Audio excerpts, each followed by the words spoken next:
4B, State of Texas versus Gracie Sagundo. Could I have parties announced for the record for the state? Daniel Escobar for the state of Texas. Defense. Javier Oliva and Dudley Bellis for the defendant. And- Are you Gracie Sagundo? Yes, ma'am. All right. According to the plea bargaining agreement, punishment is to be assessed at 7 years in the prison. There's a $500 fine. The state is opposing your application for deferred adjudication. They're recommending community supervision, and there are items to be taken in consideration. Have both parties had a chance to review the PSI report? Yes, Any objections to the PSI report, state or defense? Judge, so there are some errors on the PSI report that we wanted to bring to your attention. Yes. So it lists the offense date as, I believe, November 16th of 2021, when in reality, the offense date that's on the indictment is October 16th of 2021. All right. And it lists that in the criminal history. There's an assault that was in the criminal history that it makes it seem as if they're two separate offense dates. Okay. And then I think in the towards the back of the actual statement itself that Ms. Sagundo gave, there's a portion where it's talking about the co-defendant and that he's charged with ag assault deadly weapon. It's assault SBI. It's the same offense. Okay. We just wanted to make sure you were aware. All right. And the court is also in receipt of victim impact statement. And the court reviewed that without objections from the state or defense. Is that correct? Yes, Your Honor. Yes, Your Honor. And the court is also in receipt of letters that defense presented on behalf of the accused. And there were no objections to the court reading those letters. Is that correct, state and defense? No objection, state judge. All right. So the court has reviewed all of those documents. Your Honor, I also raised that part of the agreement of coming back today was that the misdemeanor occurred on the same day of this alleged date. Was to be taken into consideration with CC County Court 4 case 969-3701. Yes. And the court does have that as a part of the plea bargaining agreement. And Judge, just to kind of expand on that, I believe as an additional part of the plea agreement was that she was to take responsibility for what happened as a part of the TIC. Yes. Okay. All right. So my understanding, the complainant in this case is Rebecca Martinez. Yes. All right. And is that the Rebecca Martinez who's on the fourth court? Yes, Judge. Yes, sir. All right. President of the courtroom. So that everybody can be aware, I do know Rebecca Martinez. She's never been to dinner at my house. I've never been to dinner at her house, but I do know her. We are colleagues. And when I see her, I say hello. She says hello to me. I may ask her about her day. She may ask me about my day. But I will tell you that my decision on this case is not going to be impacted by the fact that I know her. So if anyone has any objections to me hearing this, now is the time to say so. State? No, Your Honor. Defense? Your Honor, I have all the confidence that it was fair and right in this case. So no objection. All right. So are there any witnesses that anyone wishes to present, state? So the state doesn't have any witnesses. The main thing that we wanted the court to be aware of was the statement from the complainant, which the court has already noted that they read. Yes. Defense, any witnesses? Your Honor, other than my plea to you and our arguments to you before considering sentencing in this matter, I will be speaking and Ms. Sagundo may say a couple of words, and Ms. Sagundo's parents are present in support of her today. They can stand with Mr. Standing here in support of her today. All right. Thank you. They will not be speaking. All right. So before I begin with your presentation, with regards to the case to be taken in consideration, if you could raise your right hand for me, please. Do you solemnly swear affirm the testimony you give will be the truth and nothing but the truth, so help you God? Yes. All right. You can lower your hand, state your name for the record. Gracie Sagundo. All right. And with regards to County Court Cause number 693-701, the state is taking that case into consideration, but to that case, how do you plead? No contest, sorry. I'm just so nervous. That's okay. So in order for me to take that into consideration, she will have to accept full responsibility for it. So a no contest plea, I can't accept that because I don't have any police reports in regards to that. So she will have to enter a plea of guilty to it and accept responsibility for it. And then the state will tender dismissal to the court and the court will sign that. I don't know if you want to discuss that with her. We'll go ahead and proceed with a guilty plea, Your Honor. All right. So the county court cause number 693-701. How do you plead to that? All right. And state, do you have the dismissal Yes, for the Judge. court in that cause number? All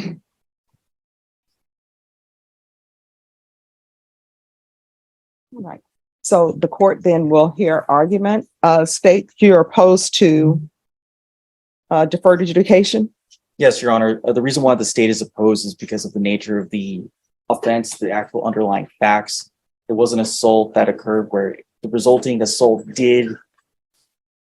it created a lot of issues for the complainant. She was severely injured. Her life was severely impacted from that day forward, and she still feels the impact to this day. It's something that was senseless and didn't need to happen in the first place. So that's why the state is opposing deferred and is asking for probation. Defense? Your Honor, we're here because one incident can't define a person for the rest of their life. And this is very serious, and no doubt we take that very seriously. This is a felony charge. It's a felony charge that carries a very significant penalty.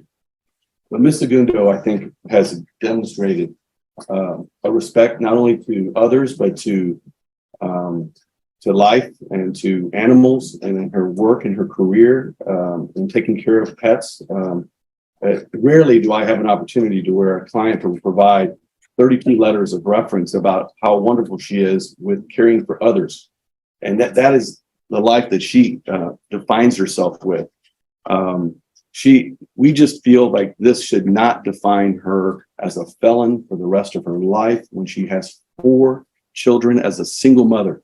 We know that life is difficult and it's very, very, very hard.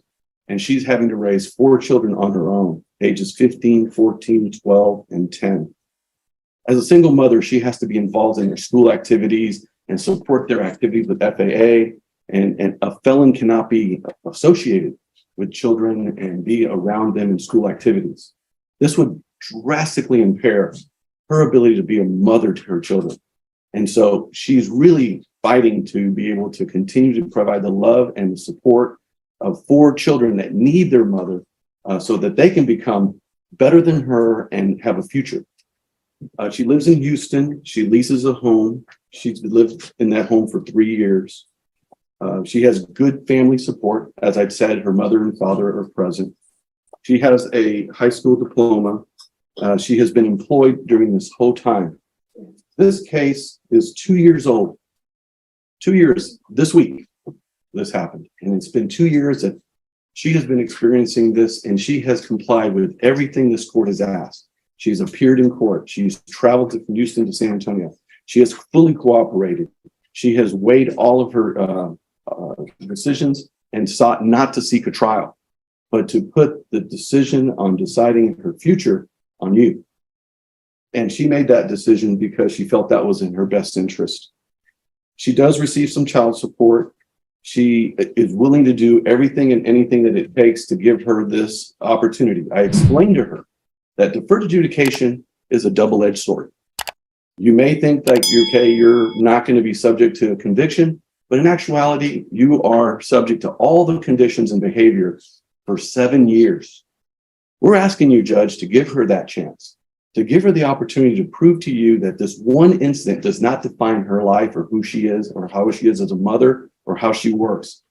This case was very regrettable, and it should have been a day of celebration. It was after a football game, and she was acting in defense of another.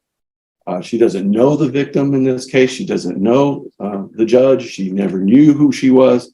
And I sincerely believe that just because she's a judge doesn't mean that this case should be treated any different than any other case of any other person who comes to this court and gets justice, because she should get an opportunity to do it.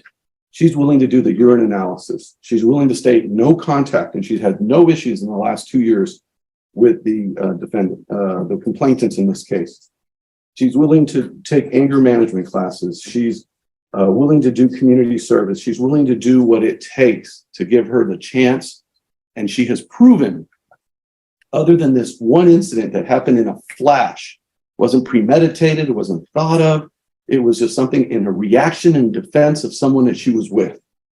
And for that reason, we think that she should be given an opportunity to earn the right to be able not to be a convicted felon.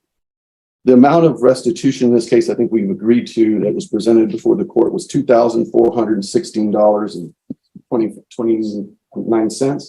We fully agreed to repay that. We will work hard every day to pay that back. But in this working community and in Houston and San Antonio, mothers every day have challenges. And we regret that this happened. And I know that she sincerely had nothing personal against Ms. Martinez or her husband.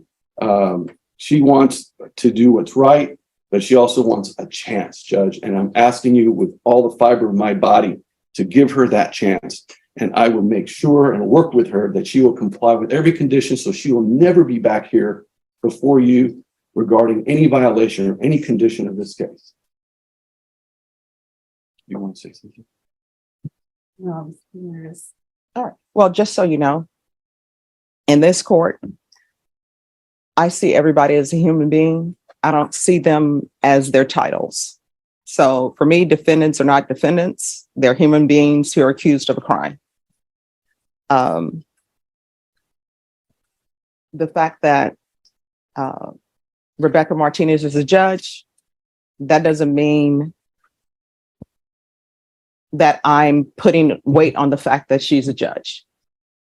If she were the president of the United States and she were here as a complainant, I wouldn't put weight on the fact that she's the president of the United States. I'm just dealing with the facts here.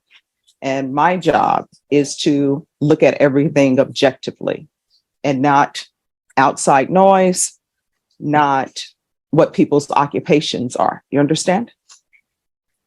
So I always reread everything and reread police reports and the PSI report, and I've read the letters.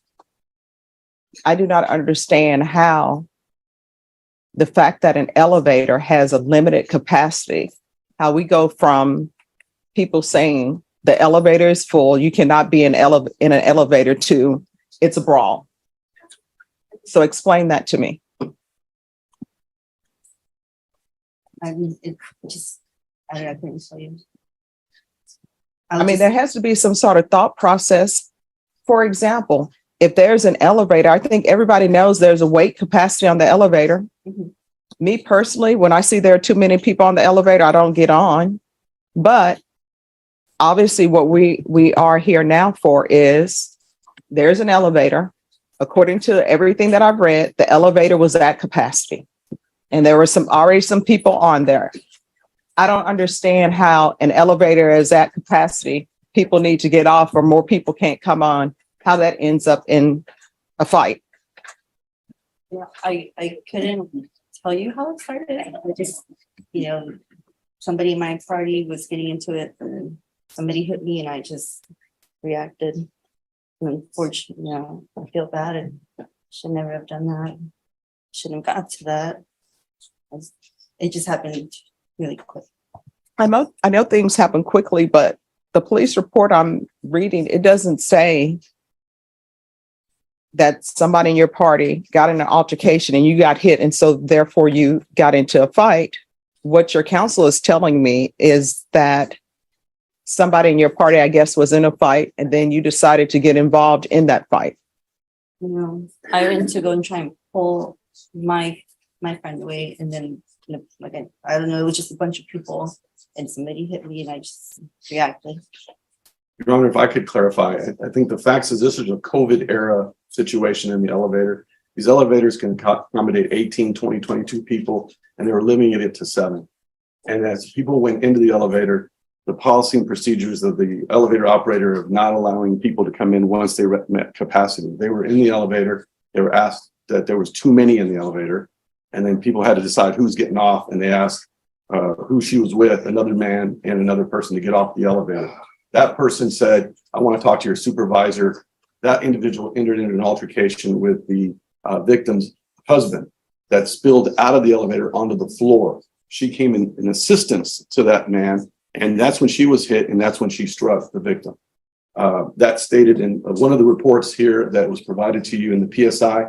And she did not go in there to fight. She didn't go in there to look for someone to fight. She was trying to get someone off of her friend. And in the process of that was struck and she injured Ms. Martinez. And so it's regrettable, Judge. There's no doubt about that. And this incident happened in a matter of seconds. And that's why we're here 2 years later doing that.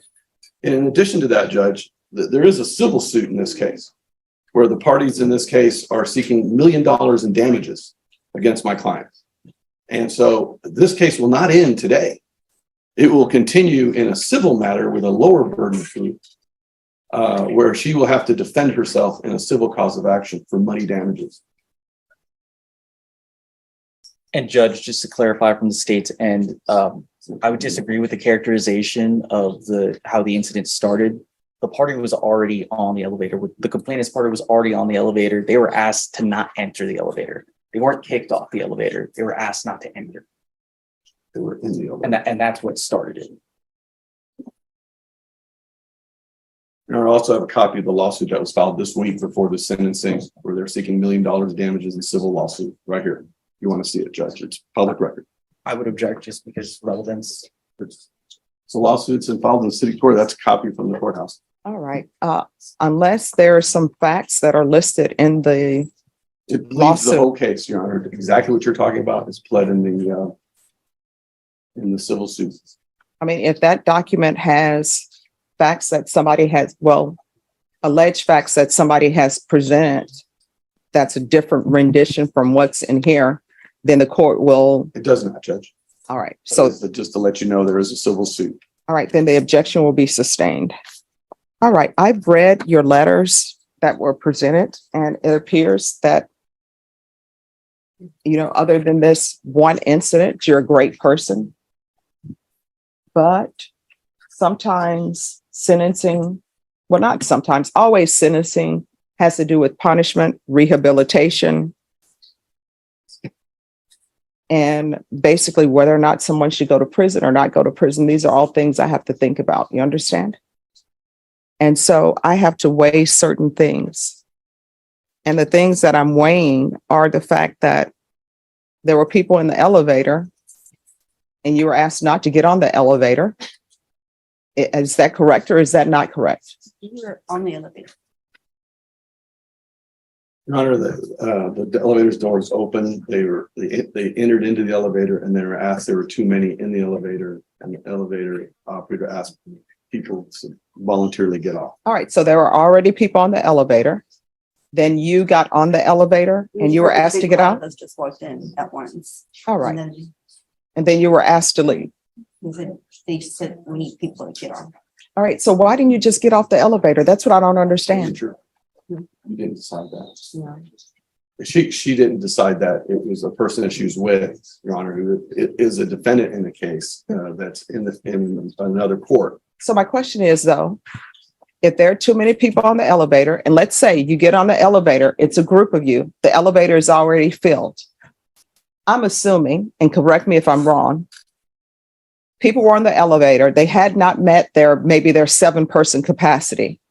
And then you and your group come on, and because of the number in your group, they've exceeded their 7-person capacity. And then they're saying, you all need to get off the elevator and wait. Why not just get off the elevator? That's what I don't understand. Even if you're with somebody in your party who says, I'm not getting off the elevator, why didn't you just get off and I'll wait for the next elevator? I'll take the stairs. I don't understand. We had already gotten off 2 floors, so we said, like, we've been waiting, but we didn't want to be the ones to get out.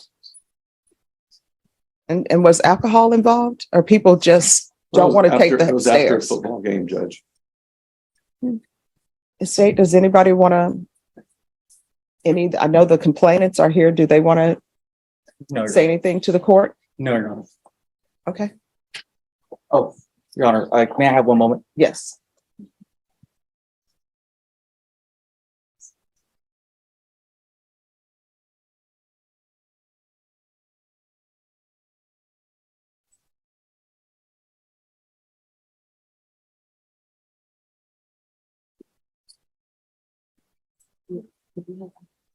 And then after this, we're going to take up Pete Diaz, Emmanuel Castro, Michael Martinez, Larry Berry, and Michael Moore.